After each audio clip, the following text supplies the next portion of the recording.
간밤에 나왔던 글로벌 이슈들 함께 짚어드리도록 하겠습니다. 오늘은 워렌 버핏의 애플 이야기부터 먼저 하고 넘어가죠. 워렌 버핏이 옳았습니다. 그는 기술주에 많은 투자를 하지 않는데 유일하게 애플은 예외입니다.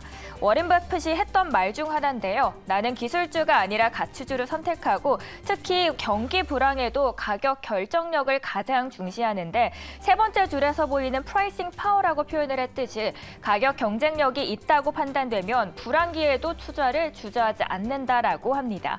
최근 테슬라는 중국에서 전기차 가격을 인하하고 있지만 애플이 아이폰 가격을 인하한다는 소식은 아직 없죠.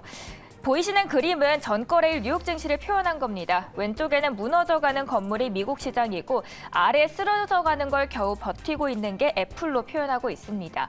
이 그림에서 보여줬듯이 애플은 결국 시장을 살려냈습니다. CNBC의 기사를 보면 애플이 7% 넘는 상승률을 기록했다고 합니다.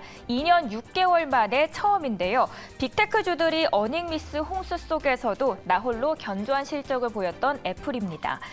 애플 팀 쿡이 춤추시는 거 보이시나요? 팬데믹 이후 최고의 하루를 보냈을 겁니다. 한눈에 비교할 수 있게 그림을 하나 찾아봤습니다. 애플 혼자 플러스 수익권을 내고 나머지는 다 마이너스를 보이고 있죠. 애플, 아마존이 실적 실망으로 6.8% 급락을 했고요. 메타도 무려 25% 폭락한 것과 뚜렷이 대비가 되고 있습니다. 그 이유는 아무래도 이들 기업이 가격 결정력이 없었기 때문이라고 해석하고 있습니다. 물론 지난 분기 애플의 아이폰 수요가 둔화됐던 건 사실입니다. 그러나 가격을 그대로 유지했기 때문에 사상 최고의 분기 매출을 달성할 수 있었습니다. 이번에 버핏이 운영하고 있는 버크셔 해서웨이의 주식 포트폴리오입니다. 가장 많은 부분을 차지하고 있는 게 바로 애플이죠. 역시 투자의 귀재 버핏인가 봅니다. 월가에서는 그러면 이 상황에 대해서 어떻게 바라보고 있는지도 함께 살펴보도록 하죠. 먼저 CNBC에서는 불안한 시장 상황 속에서도 애플이 투자의 안전처 역할을 해줄 것이다라고 하면서 기대감을 높였습니다. 전체적인 매출 외에도 세부적인 재무제표를 살펴보니 매우 흥미로운 걸 찾을 수 있었는데요. 먼저 JP모건 애널리스트는 달러화 강세에도 불구하고 마진을 높게 유지하고 있는 만큼 상당한 실적 안전성을 확인할 수 있었다라고 합니다. 웰스파고 애널리스트도 한마디를 합니다. 애플이 이렇게 골치 아팠던 거시 환경 속에서도 불구하고 시장 우려를 뛰어넘는 실적을 낸 것은 매우 반갑다라고 하면서 대규모 실적 혼란 속에서도 유일하게 빛난 기업이었다라고 하죠. 물론 브레이너드에서도 목표가를 하향 조정하는 부분도 있었습니다. 환손실을 반영한 건데요. 그럼에도 불구하고 애플 수요는 대체로 견조하다라고 평가를 하면서 아웃퍼폼, 즉 성과 이상이다라고 긍정적으로 이야기합니다. 전망을 대체적으로 긍정적으로 바라보고 있는 애플의 외신 평가에 대해서 첫 번째 이슈로 알아봤고요. 이날 뉴욕 증시를 이끌었던 만큼 또 우리 시장에서는 어떤 파급력을 미칠지 생각해 보시면 좋겠습니다. 이번에 두 번째 이슈로 넘어가도록 하죠. 이번에는 전기차 시장입니다. 유럽이 전기차 시대의 전환을 더 빨리 움직이면서 전 세계 배터리 시장 주도권을 쥐고 있는 국내 배터리 업계에는 호재가 될 걸로 보이는 이슈입니다. 유럽의회와 유럽연합 이사회에서는 2035년이죠. 소형 화물차와 신차 판매 금지 법안에 최종 합의합니다. 그리고 각 회원국들도 모두 이를 승인하기로 합의했는데요. 법안에서는 2030년까지 신차의 탄소 배출량을 2021년 대비해서 승용차는 55%, 밴 등 소형 화물차는 50% 감축 규정이 담겼습니다. 이 비율이 2035년부터는 탄소 배출량 100% 감축으로 확대되는 건데요. 사실상 연료를 사용하는 내연기관 차량의 판매가 불가능해지는 겁니다.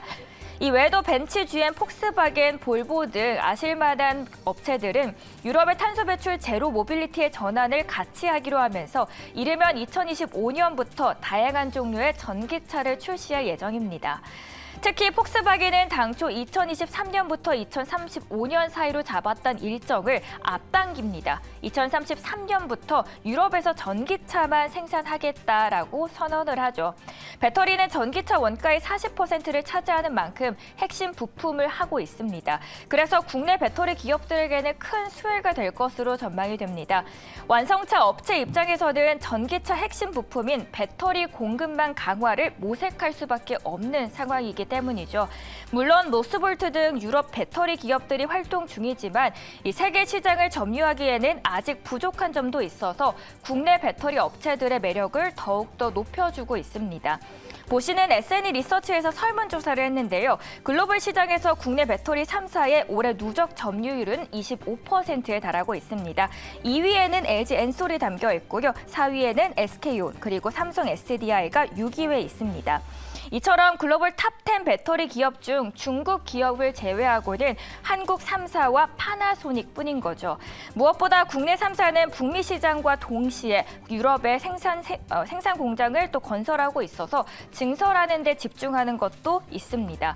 LG 엔솔은 폴란드에서 배터리 공장의 증설을 진행하고 있고요. 이외에도 SK온 역시 헝가리에서 유럽 공장을 건설하고 있습니다. 그리고 삼성 SDI도 헝가리 공장을 지난해 약 1조 원 증설에 투자한 데다가 헝가리 2공장은 생산 능력을 확대하고 있죠.